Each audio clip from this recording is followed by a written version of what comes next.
reason why these rainforests fall is because they have no value in global markets unless you chop it down. Clearly, that's ridiculous. Emissions from deforestation contribute 20% to the global greenhouse gas effect. So if we cannot resolve that, simply we are in jeopardy. We'll have to invent something.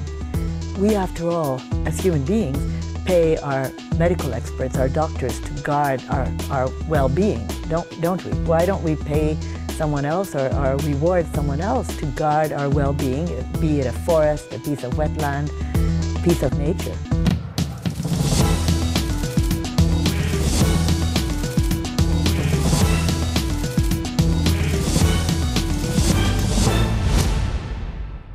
The destruction of forests adds more greenhouse gases to the atmosphere than every car, plane and ship on Earth.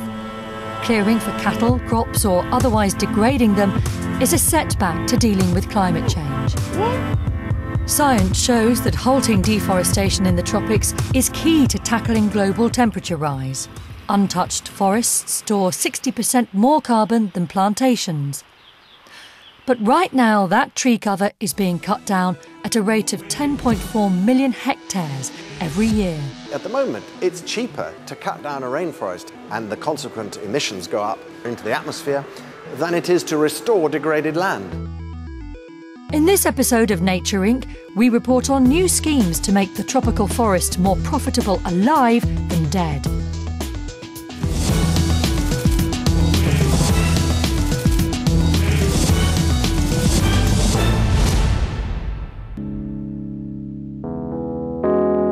This tree took perhaps 200 years to grow. Over its lifetime, it has taken up to a ton of carbon from the atmosphere, roughly the carbon footprint of one person's return flight from London to New York.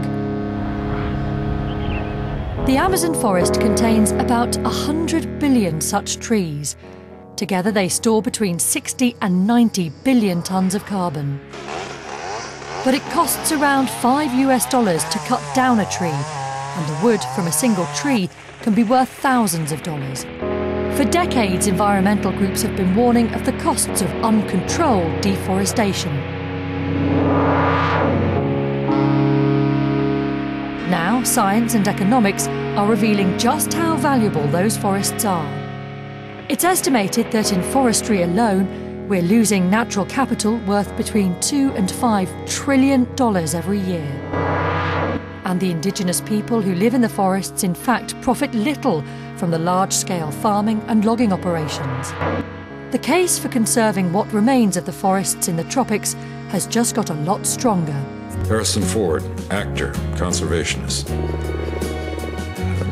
friend of frogs. Just Stone, singer. Denzi Dazo, simple Buddhist monk. William, Harry, trying to preserve the rainforests. For all of us. Rainforests help keep our climate cool and absorb nearly a sixth of our CO2 emissions. Yet, they are being destroyed at the rate of a football pitch every 4 seconds. For 30 years, the international community has been struggling with the question of tropical deforestation and how to stop it. And if one looks at present rates of deforestation, you can see that actually, although there have been some localised positive effects, the problem is still there on a very large scale, releasing billions of tonnes of carbon into the atmosphere, a mass extinction of species taking place, ecosystem services, including rainfall generation, being destroyed. We need a new approach, and the new approach that we need is basically an economic approach.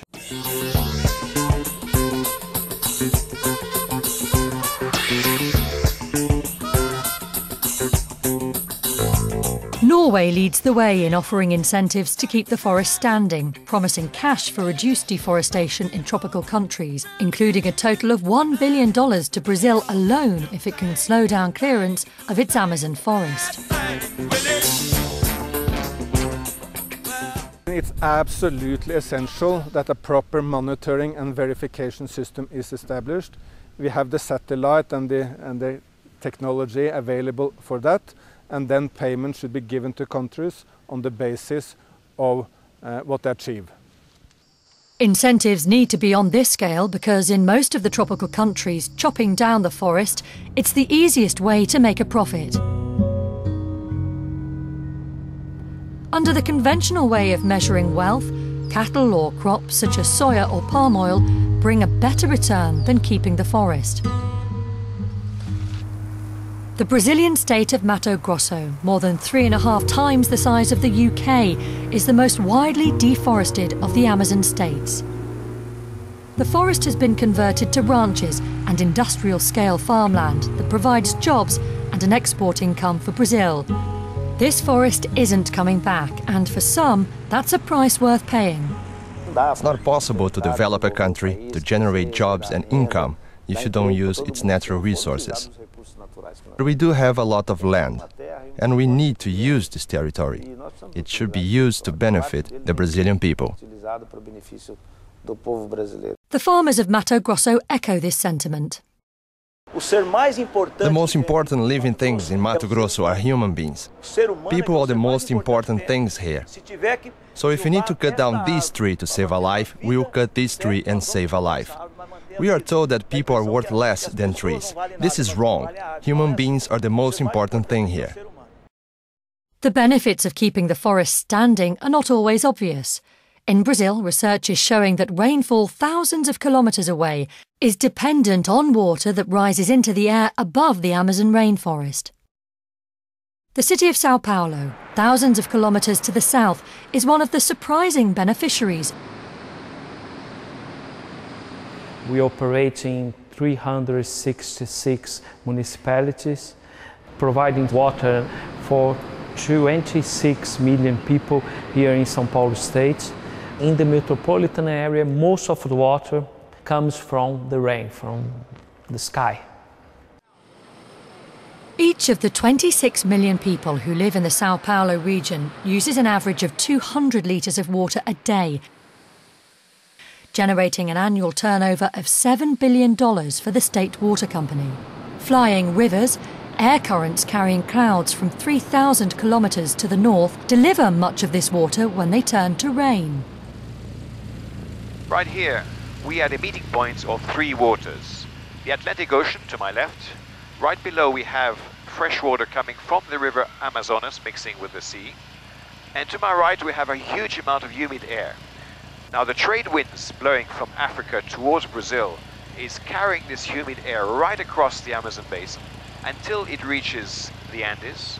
Then this humid air is forced southbound and in fact is responsible for a good portion of the rainwater, not only for Brazil, but for other parts of South America. The Amazon forest covers approximately 7 million square kilometres and represents more than half of the world's remaining rainforest. The 300 litres of water evaporating daily from every large forest tree, combined with the vapour coming from the Atlantic, means that there is more water in the sky above the Amazon than there is on the ground, according to Gerard Moss's research. It falls as rain over Central and Latin America, providing fresh water for agriculture, hydroelectric power and domestic consumption. Moss, a Swiss engineer and pilot, aims to chart the course of the flying rivers that carry clouds from Amazonia over the rest of South America.